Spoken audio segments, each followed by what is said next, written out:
Oke, selamat datang. Hari ini kita bakal ngebahas sebuah ide yang keren banget. Gimana kalau kreativitas itu bukan sihir yang datang tiba-tiba, tapi sebuah proses yang disengaja yang kita semua bisa pelajari? Nah, ini nih pertanyaan intinya yang bakal kita kupas tuntas. Kebanyakan dari kita kan tumbuh dengan percaya kalau kreativitas itu bakat, hadiah misterius yang cuma dimiliki sama orang-orang tertentu. Tapi gimana kalau selama ini kita salah besar?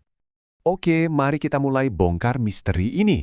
Uniknya, untuk memahami kreativitas, kita justru harus mulai dari musuh terbesarnya, yaitu cara kerja otak kita sendiri. Dan pemandu kita kali ini adalah pemikiran revolusioner dari seorang Edward de Bono. Jadi gini poin utamanya. Otak kita itu mesin pembuat pola yang luar biasa. Kemampuan inilah yang bikin kita bisa nyetir mobil, ngobrol, atau ngerjain rutinitas harian tanpa perlu mikir keras. Efisien banget kan? Tapi ironisnya, kekuatan super inilah yang justru seringkali jadi penjara bagi kreativitas kita. Coba dilihat diagram ini visualisasi yang brilian banget. Bayangin pikiran Anda itu kayak air yang ngalir di tanah. Awalnya kan nyebar kemana-mana, tapi lama-kelamaan air itu bakal ngebentuk alur sungai sendiri yang dalam. Nah, itulah jalur utama yang ditunjukin di gambar.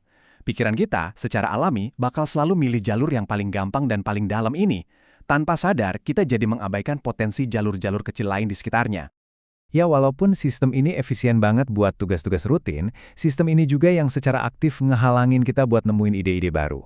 Kita jadi kayak terjebak di dalam pola pikir kita sendiri.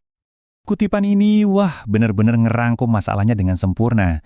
Kalau otak kita cuma disiapin buat melihat jalur utama, ya kita bakal kelewatan semua solusi lain yang mungkin ada di luar sana. Jadi kalau otak kita secara alami ngebangun penjara pola ini, gimana dong cara kita kabur? Jawabannya tuh bukan dengan berusaha lebih keras, tapi dengan pakai sebuah kunci khusus yang dirancang buat membuka pintu ke samping. Nah, itulah yang disebut berpikir lateral. Analogi dari De Bono ini jenius banget. Menggali lebih dalam itu ibaratnya logika tradisional. Kita analisis lebih banyak data, kita kerja lebih keras pada pendekatan yang sama. Tapi kadang kita tuh perlu berhenti menggali dan mulai lagi di tempat yang sama sekali baru. Coba kita bedah bedanya ya.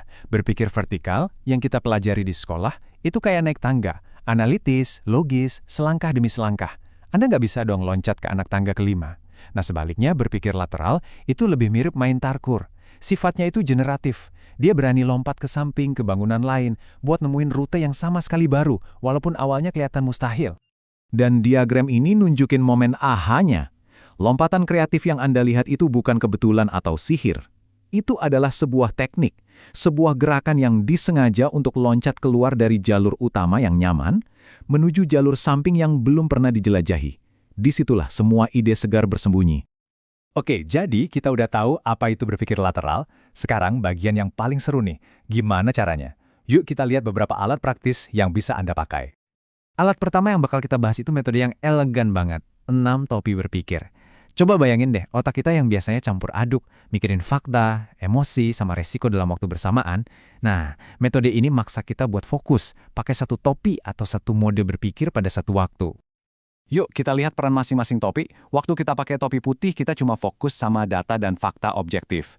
Ganti ke topi merah, kita boleh banget nyuarain emosi, firasat, dan intuisi tanpa perlu pembenaran. Terus topi hitam, ini topi yang paling sering kita pakai, bikin kita mikir kritis tentang resiko dan masalah. Buat penyeimbangnya ada topi kuning yang maksa kita lihat sisi positif dan manfaatnya. Nah, ini yang paling asik, topi hijau. Disinilah kita bebas ngeluarin ide-ide liar dan kreatif. Terakhir, topi biru, dia ini tugasnya jadi moderator, ngatur topi mana yang harus dipakai dan kapan. Oke, alat berikutnya ini jauh lebih radikal. Namanya provokasi. Sebuah cara untuk dengan sengaja mengguncang pikiran kita biar keluar dari polanya yang biasa. Pernyataan ini kedengarannya konyol banget kan? Nah, justru itu intinya. Kata po itu penanda, singkatan dari operasi provokatif. Ini kayak ngasih sinyal ke otak kita. Hei, jangan hakimi pernyataan ini. Pakai aja sebagai batu loncatan.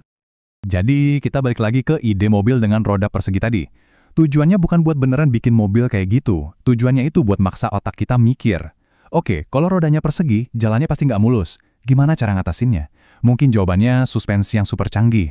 Atau mungkin kita jadi mikir, kenapa harus pakai roda? Gimana kalau mobilnya melayang?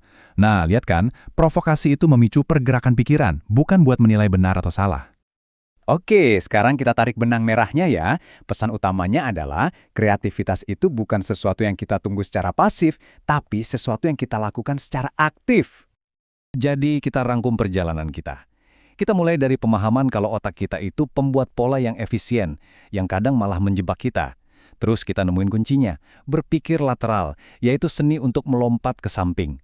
Dan yang paling penting, kita jadi tahu kalau ini bukan sihir, tapi sebuah keterampilan yang bisa dilatih dengan alat sistematis seperti 6 topi berpikir dan provokasi. Nah, ini kesimpulan akhir yang penting banget. Berhentilah berharap untuk dapat inspirasi dan mulailah membangun kebiasaan berpikir kreatif secara sengaja. Ini adalah sebuah keahlian, sama seperti keahlian lainnya. Sebagai penutup, saya mau kasih Anda sebuah tantangan. Coba berpikirin, pola apa dalam pekerjaan atau hidup Anda yang selama ini Anda terima gitu aja. Mungkin cara Anda mengadakan rapat, atau bahkan cara Anda memasak. Coba lemparkan sebuah sebuah provokasi pada pola itu hari ini. Siapa tahu, ide jenius Anda berikutnya cuma berjarak 1 lompatan lateral dari sekarang.